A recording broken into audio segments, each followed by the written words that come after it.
आप देख रहे हैं जनमत आवाज़। एफआईआर की मांग। बुरहानपुर जिले की नगर निगम द्वारा कुछ दिन पूर्व परिषद की बैठक बुलाई गई थी। यह बैठक 11 बजे से शाम 6 बजे तक चली। इसके पश्चात बैठक को अध्यक्ष द्वारा स्थगित कर आगे की तारीख दे दी गई, किंतु महापौर और कमिश्नर द्वारा अध्यक्ष के आदेश का उल्लंघन करते हुए, संविधान के नियमों का उल्लंघन करते हुए अनैतिक तरीके से बैठक को पुनः प्रारंभ कर शहर का बजट पास कर दिया गया, जिसमें कांग्रेसी पार्षदों ने आपत्ति लेते हुए कलेक्टर को ज्ञापन सौंपा था और बजट को स्थगित करने और दोषियों पर कार्रवाई की मांग की गई थी, किंतु आज तक कोई कार्रवाई नहीं होने के बाद आज एक बार फिर ज्ञापन सौंपकर एफआईआर की मांग करते हुए 4 दिन का अल्टीमेटम है। यदि 4 दिन बाद भी कार्रवाई नहीं हुई तो आगे उग्र आंदोलन किया जाएगा। आइए देखते हैं। हमारी 21 तारीख को जो परिषद की मीटिंग हुई थी, मीटिंग होने के बाद में जो आसंदी का अपमान हुआ उसको लेकर हमने एसपी साहब को ज्ञापन दिया है कि जो वरिष्ठ पार्षद थे जो आसंदी पर बैठे थे उन पर कठोर से कठोर कार्रवाई हो और ये जो पद था उस पद की गरिमा का उन्होंने उल्लंघन किया, उसको लेकर हमने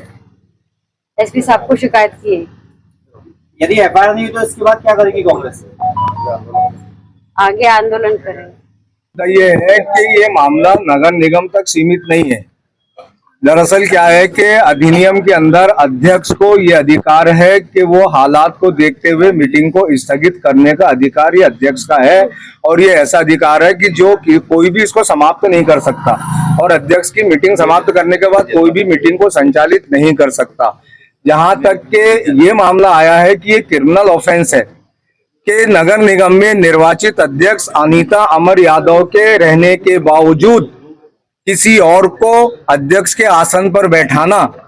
ये ऐसा हो गया कि हम अगर बुरहानपुर की जबान में कहें कि फर्जी अध्यक्ष बनाकर नगर निगम के लोक दस्तावेज जो वहां पर प्रोसीडिंग होती है वो जनता की लोक प्रोसीडिंग होती है, तो लोक दस्तावेजों में झूठी प्रोसीडिंग लिखना, झूठे दस्तावेज तैयार करना, तो ये जाली फर्जी दस्तावेजों की कैटेगरी में आता है। तो ये पुलिस की कार्रवाई, प्रथम सूचना प्रतिवेदन इस पर दर्ज होना चाहिए, नहीं तो कल को क्या होगा कि एक अध्यक्ष कोई भी बने वो मीटिंग को घोषित करेगा स्थगित और 5, 10, 15, 20 पार्षद मिलकर उस मीटिंग को फिर से वापस चालू कर देंगे। एक फर्जी अध्यक्ष बैठा देंगे, एक कमिश्नर बैठा देंगे और उसके ऊपर जो है तो प्रोसीडिंग लिखना शुरू कर देंगे। तो ये शासकीय लोक दस्तावेजों के साथ अपराध कारित किया है, ये जनता के साथ अपराध कारित किया है, और निर्वाचित अध्यक्ष जिसको कानून में अधिकार दिया है, संविधान ने अधिकार दिया है, वो अनीता अमर यादव के व्यक्तिगत अधिकारों का भी हनन है, कानून का हनन है, संविधान का हनन है। तो प्रथम ये धारा अभी जो नई हमारी भारतीय न्याय संहिता है उसकी धारा 318, 2, 319, 4, 336, 337 और 338, पुरानी जो आईपीसी के अंदर था धारा 420, 467, 468, 471, कूट रचना दस्तावेजों की करना, क्योंकि वहां जो अधिकारी बैठे हैं, जब मीटिंग झूठी है, अध्यक्ष झूठा है, तो सारे लोग दस्तावेज झूठे तैयार हो रहे हैं। तो ये क्रिमिनल ऑफेंस है, आपराधिक अपराध है, इसलिए पुलिस के माध्यम से ये एफआईआर दर्ज करने की मांग यहाँ हमारे अध्यक्ष जी के साथ में हम सभी पार्षद जी मौजूद हैं, हमारे नेता अजय रघुवंशी जी हमारे साथ मौजूद हैं, और ये कार्रवाई अगर पुलिस नहीं करेगी तो संभाग आयुक्त इंदौर के पास हम अप्रोच करेंगे 1-2 दिन में, और उसके बाद ये मामला एफआईआर दर्ज करने का हम सीधे हाईकोर्ट में जो है तो इसके लिए रिट याचिका दायर करेंगे। जिस प्रकार से छल कपट करके 420 करके बुरहानपुर की जनता को और परिषद को ठगने का काम, परिषद के साथ छल करने का काम और बुरहानपुर की जनता को छल करने का काम पूर्व महापौर अतुल पटेल, वर्तमान महापौर माधुरी पटेल और जो आसंदी पे जो लोग पार्षद विराजमान हुए थे जिन्होंने आसंदी का भी अपमान किया है, तो हमने कलेक्टर अपने एसपी महोदय से यही निवेदन किया कि जिन्होंने गलत तरीके से बजट को पास किया, जनता का